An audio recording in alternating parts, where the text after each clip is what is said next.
Hello everyone, Juxtaposition here. Today's video is going to cover the world that is known as the Department of Energy.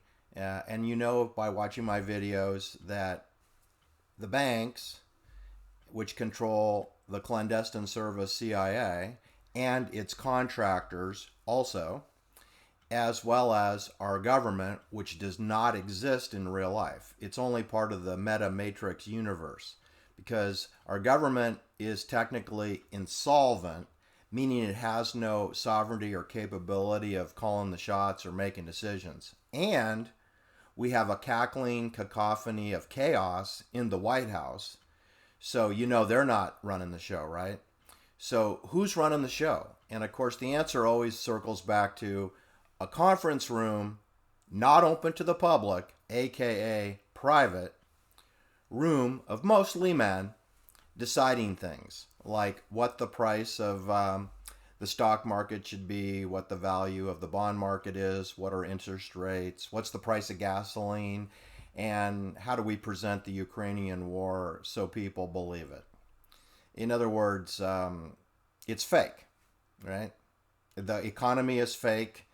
The democracy is a complete Wizard of Oz charade. It's a charade. It's a theatrical charade repeated 24/7 on television and newspapers and radio as if voting mattered. Yeah, Coke or Pepsi, aisle or window, smoking or non-smoking, vax, no vax, face diaper, no face diaper, travel restriction, no travel restriction. Those are your choices. And you have no real choices about how many Ring cameras can come in your neighborhood, how many 5G towers can be positioned outside your city, who puts in the transponders within your city limits, what's your exposure to radio frequency. You have nothing to say about that, people. That's none of your business. Okay? There's nothing to see here. Just keep moving. You have nothing to say about the chemtrails over your head. You don't vote for that. They just do it. The FAA doesn't prevent it. The FAA doesn't prevent demolitions unpermitted in the city of New York at the World Trade Center. That's allowed, apparently. There was no permit for that demo. There was no FCC licensing problems with radio frequencies. There's no FAA restrictions.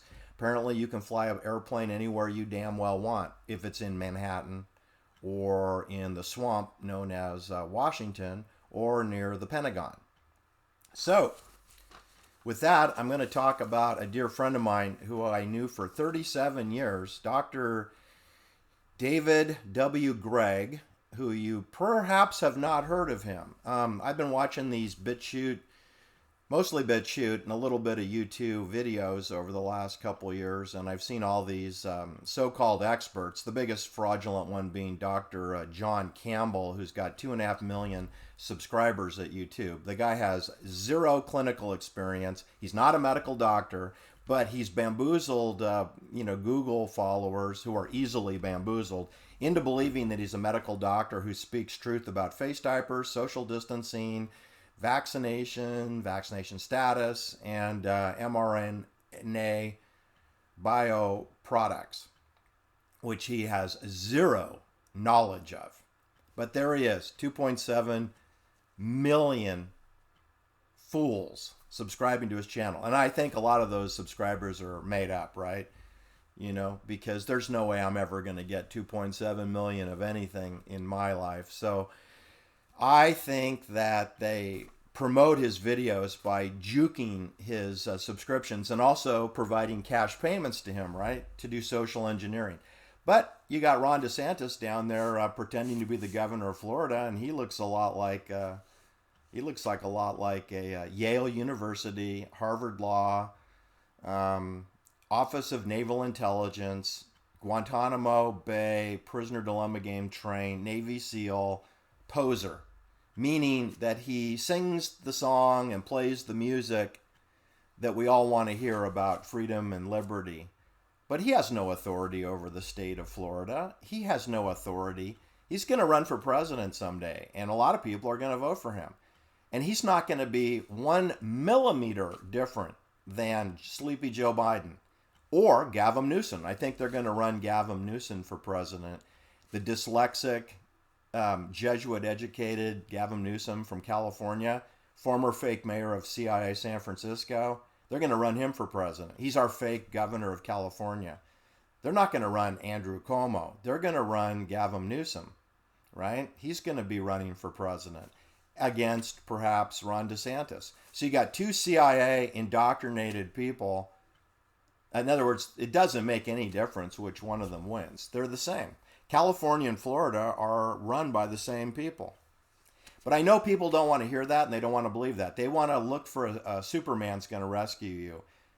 No, that's not going to happen. The only person that's going to rescue you, is us. It's a minority of people. The vast majority of people are going to go along. They're slaves. They're dumber than a box of hammers. They're not going to rescue you. They're going to go into techno enslavement. That's what they want. So let me talk about a guy who, it's a juxtaposition story. It really is, because Dr. Dave Gregg is a genius. He's a genius problem solver. He worked at the Lawrence Livermore Weapons Laboratory for 35 years. And I'm going to mention some people that he personally knew and met and worked with. You might have heard of J. Robert Oppenheimer. He's associated with the Manhattan Project. They brought you the hydrogen bomb and the story of Nagasaki and Hiroshima, to end World War II. If you believe that story, which I don't believe that story at all, you don't need to drop a bomb or bombs on Pearl Harbor. They were already firebombing the crap out of Japan. And the leftover remains of Hiroshima and Nagasaki look exactly identical to all the other dozens of cities that have been firebombed, including cities firebombed in Germany. But they did a lot of firebombing in Japan. And that war was already done and dusted. So there's no need to do an experiment with the hydrogen bomb. So I don't know if that really happened or not, but on television it did. I know they did all the staging interviews using Hollywood produced videos, before the bomb was dropped. So it's comical to me that you do all your pre-bomb interviews before the bomb is detonated. So, in other words, there's a lot of theatrical production in delivering the presentation of the hydrogen bomb. All right. But I am here to tell you they do have explosive devices that can kill millions of people. They really do. And they have detonated bombs in the Nevada desert and in the South Pacific. So they do blow things up. Things that go boom, and some things that make no sounds at all. They have invisible weapons. Anyway, what I wanted to tell you about my friend David Gregg is he's a real genius, but he spent 35 years of his life, plus whatever time at University of Illinois and at Dartmouth College, where he matriculated. He got a PhD in chemistry from University of Illinois. He got a undergraduate degree in chemistry from Dartmouth College in New Hampshire. And he spent the majority of his life building and designing and testing weapon systems. And he knows everybody. He knew Robert Oppenheimer. He knew Sterling Colgate. Sterling Colgate knew Robert Oppenheimer. Robert Oppenheimer was partnered with Ernest O. Lawrence, who was the first director of the Lawrence Livermore Laboratory. Now, the hydrogen bomb was created out of this Manhattan Project, which was performed out in Los Alamos, New Mexico, and that was back in 1942. And a young Sterling Colgate was enrolled. They had a Los Alamos Ranch school, and Sterling Colgate, who I believe was born in New York City, he was attending this school, which Robert Oppenheimer and Ernest Lawrence closed the school. In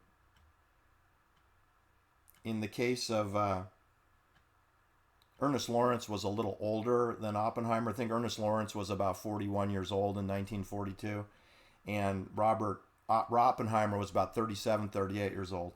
Anyway, they were sort of the key people of the Manhattan hydrogen bomb project. Anyway, so after that presentation and the end of World War II, a decision at the Department of Energy was made to open up a companion weapons laboratory in Livermore, Alameda County, which would be part of the Altamont Raceway property, where they had the free concert where the Rolling Stones performed Sympathy for the Devil as Meredith Hunter was bayoneted to death in front of the stage on December 6th, 1969. Anyway, on property not too far from that location and then the murder of Meredith Hunter is the Lawrence Livermore Weapons Laboratory. Now, the lab has underground facilities, and I don't know where all the underground secret laboratories are, which is a lot like Disney Corporation. They have a secret facility at the top of Lookout Mountain, Laurel Canyon. Then Disneyland has an entire underground facility, including a jail at Disneyland, Anaheim, Orange County.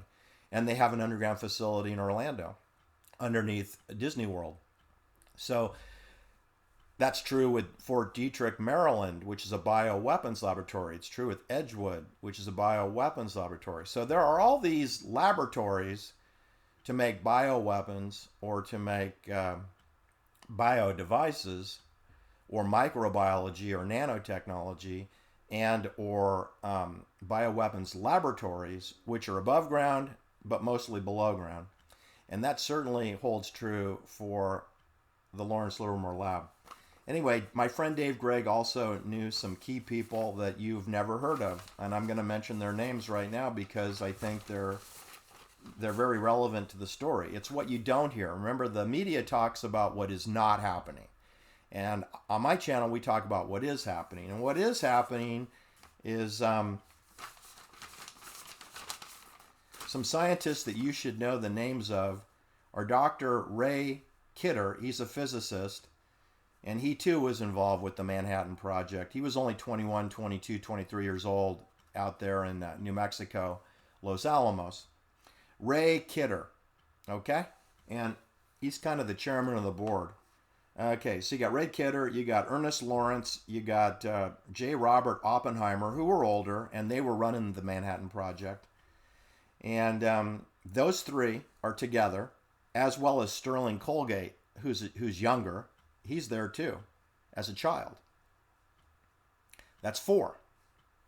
So then we have younger people, such as Dr. Richard Airy Rich von Kannenberg.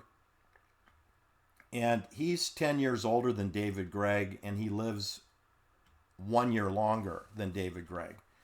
And you should also know the name of Sidney Gottlieb, because he was the first director officially of the CIA's MK Ultra program, which was unveiled on or about 1952. We don't really have a hard number on that. But Sidney Gottlieb was a chemistry PhD in biochemistry, which he studied at Caltech in Pasadena, near Hollywood, near Burbank, near the Lockheed Skunk Works. Caltech. And that's important because some of the players that are involved in my story, whose names I mentioned, also went to Caltech. All right? So, like, for example, Ray Kidder, I believe he went to Caltech. So you've got Sidney Gottlieb was a Hungarian Jew born in the Bronx. Remember the Bronx? The Bronx. So we have Sidney Gottlieb, the head of MK Ultra, came out of the Bronx. Then we have Don Valentine, came out of Fordham University and was born in the Bronx. And he found Sequoia Capital, which brought you Apple Computer, Cisco Systems, LSI Logic, Apple, Google, YouTube, Zoom, FTX. They brought you that. He came out of the Bronx. Then we had another knucklehead called Mark Levin Lane. He renamed himself, another Jewish person from the Bronx, Mark Lane, whose real name was Levin, and he social engineered you away from where the kill shot came on John Kennedy. All right? And then who else do we have from the Bronx? We have Jerome Kohlberg, who founded KKR in 1976 in the same building that Sequoia Capital and Don Valentine are in, right? On Sand Hill Road in Menlo Park. He came out of the Bronx, New Rochelle. Then we have Doug Leone, who is currently active partner, principal, and managing partner of Sequoia Capital, and he came out of the Bronx, Mount Vernon, on the cusp of the Bronx. That's 5. Now, of those five,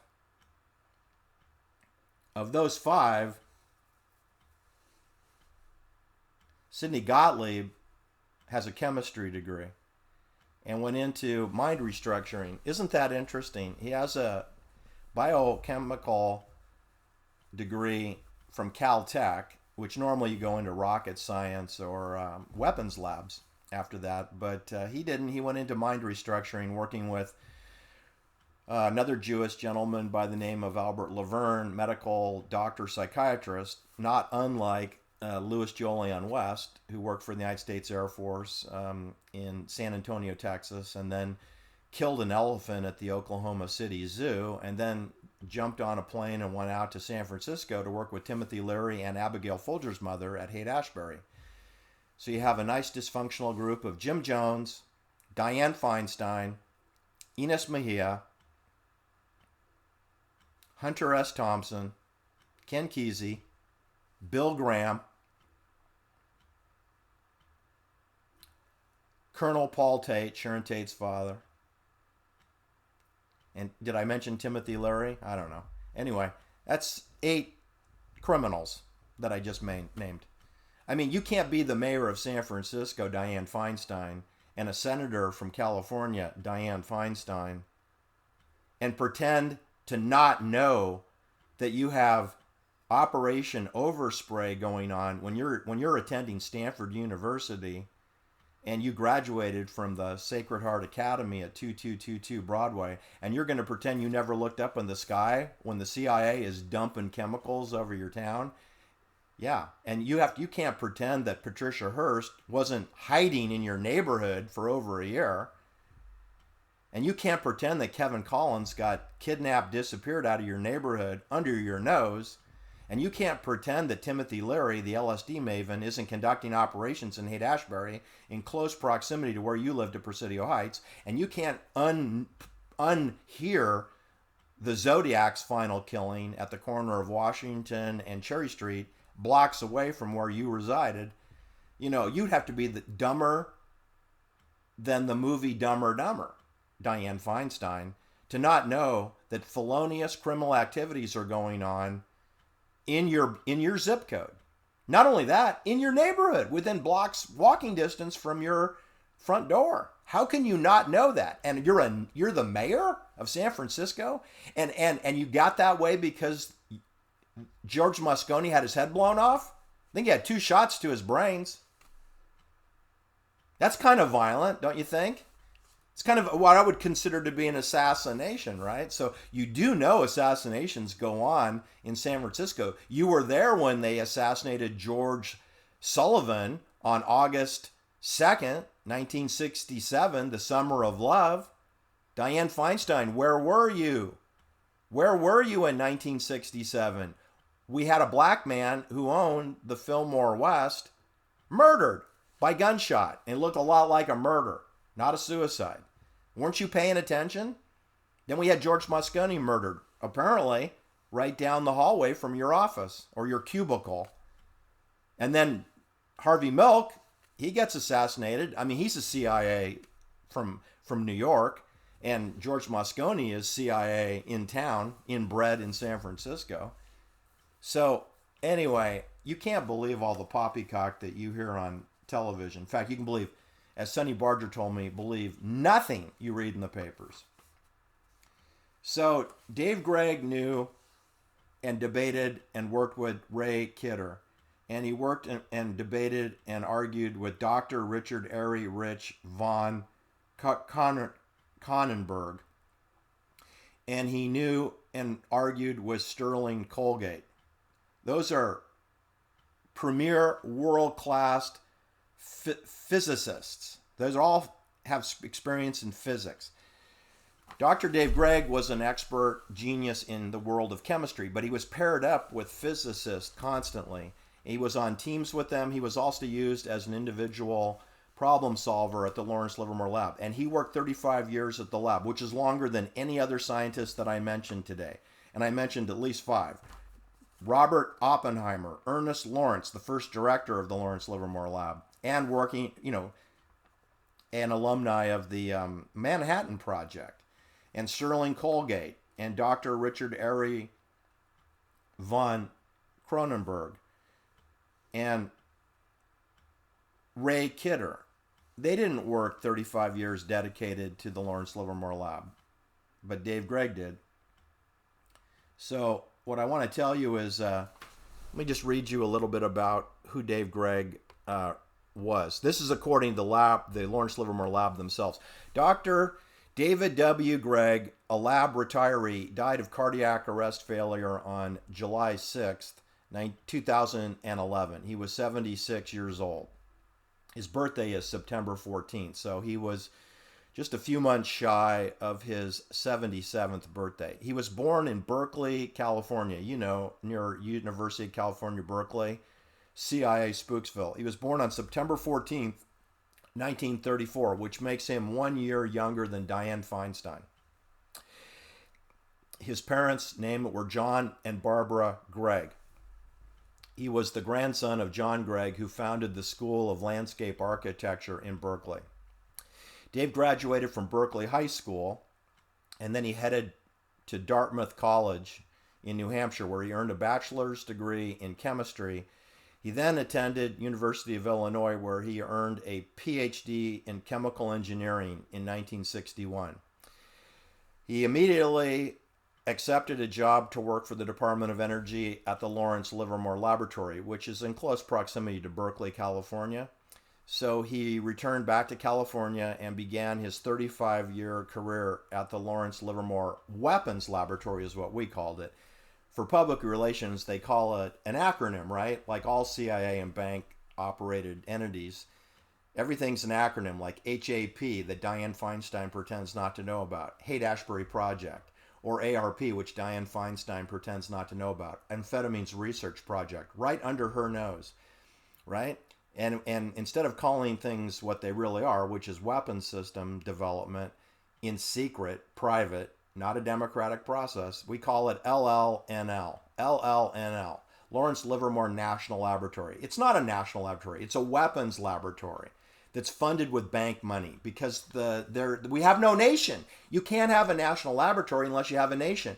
And the United States of America operates under military, martial, maritime law. So we have no constitution, we have no Bill of Rights, and we have no democracy. So you cannot have a national lab when it's bank funded. The entire weapons budget is paid by the banks. That includes the Medicare system, which has now been weaponized. So you have a Medicare public social health system that has basically been weaponized by the banks. And you have a national lab that has been weaponized by the banks. It was always that way. We just didn't know. Anyway, so 1961, Dave Gregg moved back to California and started at the Lawrence Livermore Weapons Lab, which he included his work in many of the lab's programs, including lasers, underground coal gasification programs, hazardous waste. He especially enjoyed his talks with Ray Kidder, whom he viewed as his mentor. Now, what they didn't mention there is that he had extensive work in linear accelerators and proton beams. And they weren't kidding around when they said lasers, okay? Gregg used his considerable and innovative thinking to solve problems with his own perspectives. The guy's a genius, and I would never bet against him. He could tell the solution to a problem years before other people. They had scientists working on problems for multiple years that Dave could solve in under 15 minutes. True story. And after retiring from the lab in 1996, he continued his interest at problem-solving, but with a new focus: health. He delved into many healthcare issues and wrote about his findings on his website, which you can go to. And he created a vitamin mineral supplement, which was called Sparks. Anyway, Dave is survived by three of siblings: John Gregg, and Barbara Gregg, and Steve Gregg. And he also knows Irene Gage of Walnut Creek, Rossmore. And she looks to be related to Richard Gage. And that's Dave Gregg in the laboratory Department of Energy's work. Now let me read to you what his colleague wrote, which I think is more revealing. Okay, this is Rich von Kronenberg, who's a PhD physicist, and here's what he wrote. Isn't that something?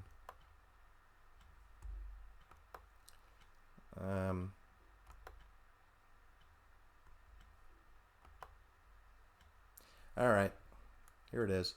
There's a website forum for scientists and who are interested in research and also advocacy, if there is such a thing, which I'm starting to think there is no such thing as advocacy. Anyway, a few days after Dr. David Gregg, died of this heart failure problem, which was shortly after I visited with him. It was a year after I visited with him. And so his colleague and work friend from the weapons laboratory in Livermore wrote, "Hi all, I don't know if anyone here had any interaction with Dr. David Gregg, who maintained his website www.chrysalis.net, which is still up. Anyway, Dr. Gregg passed away last Wednesday evening on July 6, 2011. He had had heart bypass surgery 8 days earlier, and he'd returned home. His heart stopped, and paramedics were not able to revive him. He had a beautiful home with a spectacular view over the East Bay Mud Regional watershed known as Lafayette Reservoir. Dave had been a good friend and inspiration to me for many years. We were co-workers at the National Laboratory. Hey, Rich, call it what it is. Weapons Laboratory. After his retirement, we continued to interact in a variety of health-related topics. Dave was one of the rare people that I have had the privilege of knowing, who is what I would characterize as a creative genius. He had an intuitive sense that enabled him to come up with solutions to problems that were way outside of the box. He had the courage to make his unusual ideas public. Now that's code, people. I knew Dave Gregg since I was 15 years old. I once asked to use his telephone, and he told me, I'll never forget this. I think I was 15 years old, and I was late for an appointment. I asked if I could use his phone, and he said, yeah, sure, go ahead. He says, but don't say anything on my phone that you don't want recorded. And I said, what, are you recording the calls? And he said, no, but someone is recording the calls that go out on my phone. Both directions, in and out. So that sort of was a wake-up call for me that whatever he did at the Lawrence Livermore Weapons Laboratory was being monitored when he was not at work. That was in 1974. That's a story from 1974 when I was a sophomore in high school. All right. He had many uncanny abilities to be certain of something before I felt there was enough evidence to support it. And very often he turned out to be right, which gave him great glee. Well, I'm unaware of any time that Dave Gregg was actually wrong when he was super confident in himself. Dave Gregg was not the kind of guy that's cocky, that's going to go around bragging that he knows something if he hasn't worked through it. And it's true that most of the scientists at the weapons laboratory are at a lower level of intellect than Dr. Dave Gregg. He's at the highest of the people. And I would say that Dr. Dave Gregg is probably at a higher level than Robert Oppenheimer and Ernest Lawrence, for which the lab's namesake was bestowed. I think Dr. Dave Gregg was probably significantly quicker, smarter than they were. And I say that because there's some stories that I cannot relate on this video that I know about personally, and they'll blow your mind. And it also lets you know how weapons laboratories, which are grant funded and have budgets, how corrupt they are. And one thing there are several things drilled into my head from my 37 years of experience and hundreds of conversations I had with Dr. Dave Gregg, was that the laboratory, just like a bank and just like the CIA, is highly compartmentalized, and to restrict whistleblowing, and also to create ease of management. It makes it easier to manage these scientists when you separate them. That's how you break down a society, is you break it into small pieces and you isolate people so that they cannot gather. Sort of violations of the Bill of Rights, right? That you have a right for public assembly. Well, you don't have that right if you're working at a weapons laboratory. They don't allow all the scientists to get together and compare notes. They tap their phones, they surveil them, they treat them like prisoners. And in a lot of ways, they are prisoners. They work at a Lawrence Weapons Laboratory or the Los Alamos Weapons Laboratory. And they tell the public it's for secrecy and to protect the... That's really not true. That's really not true. That's really untrue. What's true is that the invisible hand wants weapon systems to kill people. And they want hundreds of systems.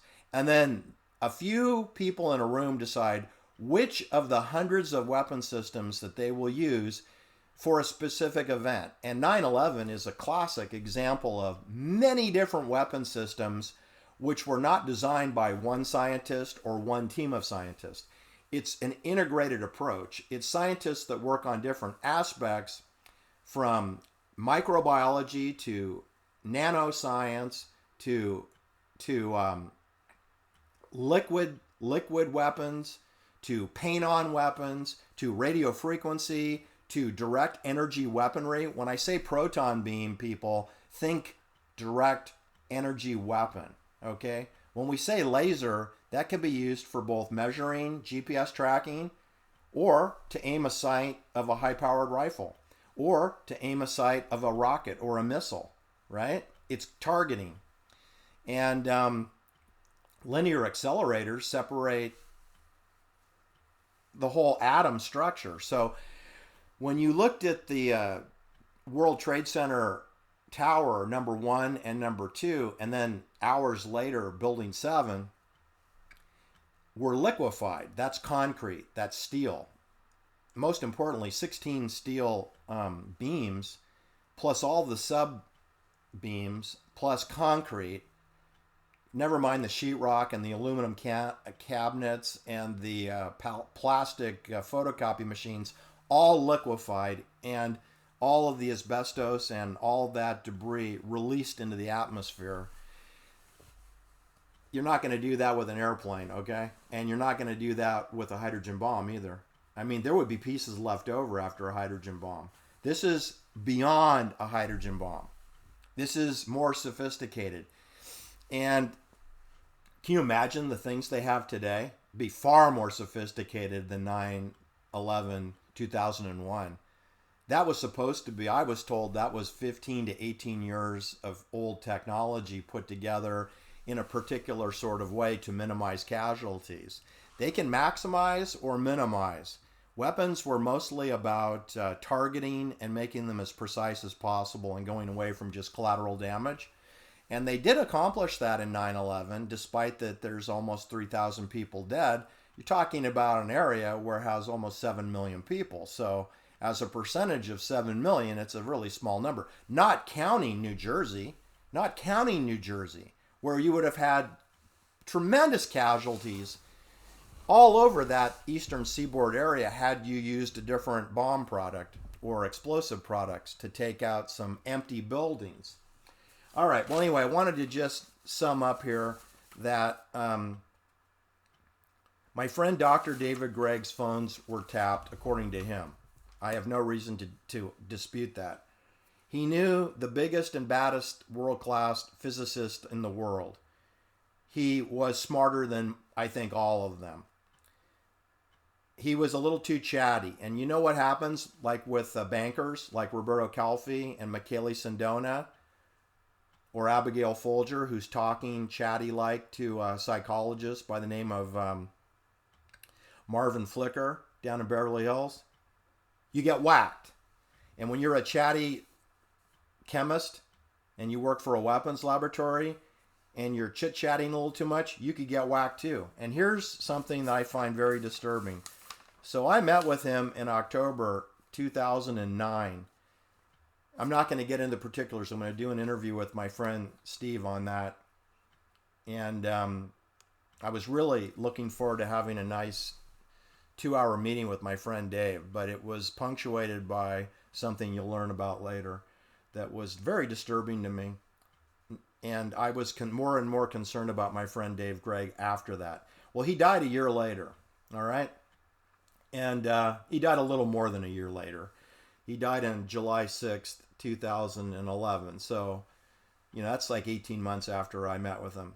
And then this Richard Airy von Krugenberg, he wrote the eulogy for him on Phoenix Rising.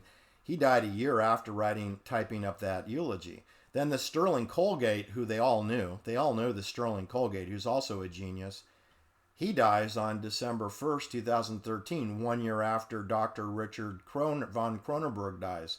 So that's 3 scientists, bang, bang, bang, every year for 3 years in a row. Dave Gregg goes first. Then Dr. Richard von Kronenberg dies at age 70, which is kind of young. And then Sterling Colgate, he dies at age 86. You should know that Robert Oppenheimer, he died in 1967 at age 62. And Ernest Lawrence, who's in the Bohemian Club in San Francisco, whose name appears on the Lawrence Livermore Weapons Lab, he died on August 27, 1958 at age 57. So you got the 2 senior people of the Hiroshima Manhattan Project. Ernest Lawrence dies at 57, and Robert Oppenheimer dies 9 years later at age 62. That's young, 57 and 62. And then Dave Gregg goes at 76, Richard von Kronenberg goes at age 70, and Sterling Colgate goes at age 86. Sidney Gottlieb, he died at age 80 in March 1999. Ray Kidder, who they all like to be mentored by, he died at age 96. He died on December 3rd, 2019. So he definitely didn't get whacked. Ray Kidder didn't get whacked. But it kind of looks like Ernest Lawrence did, and it looks like Robert Oppenheimer might have, and it kind of looks like my friend Dave Gregg might have, and it could have been that Richard von Kronenberg was whacked, and I don't know about Sterling Colgate, but it's possible that 4 of those 5 names perhaps were helped along, right? All right, so that's my story today. Thanks for listening. Please do hit the like and subscribe if you haven't already. Take care. Bye-bye.